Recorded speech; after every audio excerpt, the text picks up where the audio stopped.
Wanachama na waumini wa jumuiya ya Singasinga wamejitokeza kwa wingi katika zoezi la kuchangia damu lililoendeshwa katika msikiti wao uliopo eneo la Kidongo Chekundu jijini Dar es Salaam, ikiwa pia ni maadhimisho ya miaka 350 ya kiongozi wao mkuu wa kidini wa dhehebu hilo. Akizungumza wakati wa zoezi hilo la uchangiaji damu likiendelea, makamu mwenyekiti wa jumuiya hiyo ya Singasinga Hardeep Singh Sohar amesema zoezi hilo la uchangiaji damu ni miongoni mwa maagizo ya kiongozi wao wa kidini kusaidia jamii zenye uhitaji. Guru Tegh Bahadur katika maadili ambayo ametuachia au aliyoyabeba na kuyatunyuku kwetu, katika zile kubwa kabisa ilikuwa ni kujitolea. Kujitolea sio pale ukiwa nayo nyingi ndio unakuja kujitolea, lakini kujitolea ni pale ile uchache uliokuwa nayo ndio unakuja kuitoa, unakuja kuichangia, ambaye inakuja kuwasaidia watu wengine.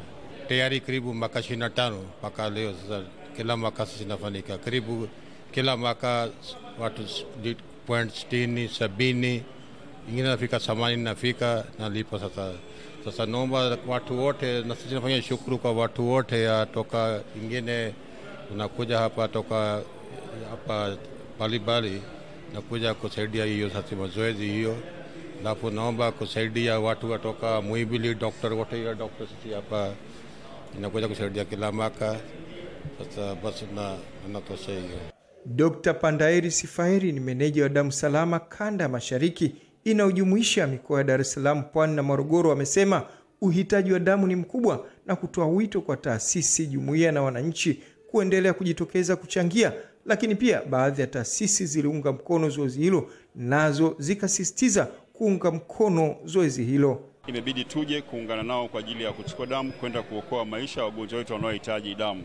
Maisha ya wagonjwa wetu wanaohitaji damu walioko hospitalini yanategemea sana watu wa kila namna, watu wa imani zote ile. Damu haina dini, damu haina kabila, damu inahitajika kwa mtu yote yule. Kwa hiyo inaomba Watanzania waige mfano huu wanapokuwa na matukio mbalimbali ya kidini, matukio mbalimbali ya kijamii, watu walike ili tuweze kukusanya damu kwa ajili ya wagonjwa wetu. Tumefarijika sana baada ya kuona wananchi kwa wingi wamejitokeza na wamekuja kuchangia damu, na kwa harakati inayokwenda, mimi langu ni moja tu la kusema kwamba hii zoezi linatakiwa la kudumu na liigwe na kila jumuiya pamoja na madhehebu zote.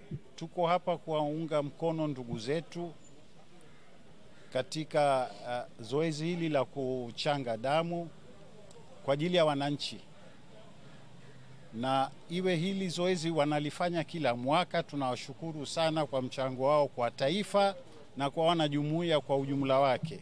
Sababu nyingi za watu wanahitaji damu. Kuna watu wanapata ajali ya magari, kuna watu wanakuwa na magonjwa ya kudumu kama kansa, mama wajawazito wakati wa kujifungua huwa wanapoteza damu nyingi. Hao wote wanahitaji kuongezewa damu.